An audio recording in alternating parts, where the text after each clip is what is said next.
全為了婚姻，陳奕迅爆遭老婆嫌棄刊吐真心話。陳奕迅 Eason 先前在演唱會悼念方大同。23日是他在高雄巨蛋的第一場 Fear and Dreams 世界巡演，特別選唱方大作曲的《倒帶人生》，意外曝光兩人之間的深厚緣分。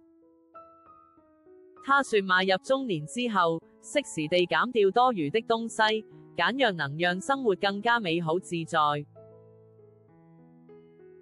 這兩個字也喚起 Eason 對故友的思念，他寫了兩首歌給我。我今天要唱的是其中一首，我先聽到他唱的英文版，後來我唱了中文版。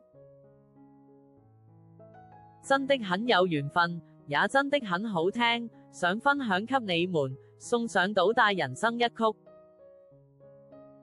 Eason 安可選唱愛是懷疑倒帶人生之後，打破慣例驚喜加碼，表示剛剛超過1分鐘的掌聲很好，讓他更完美一些。送多一首歌給大家，帶來彩蛋歌曲多少，讓第160場有了更完美的一刻。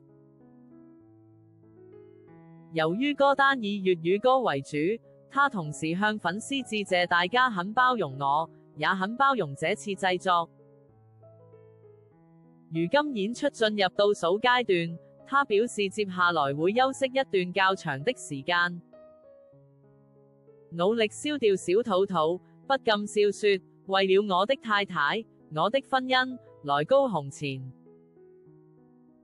太太的最後一句話是看着我肚肚說，你的膽固醇貌似婚姻因體重陷入危機。他喊話未來會勤於運動，說不定下一輪巡演就會看到健壯版的陳奕迅。接着挺胸擺出雙手無法併攏的動作，象徵會練出精實身材，藉此展現瘦身的決心。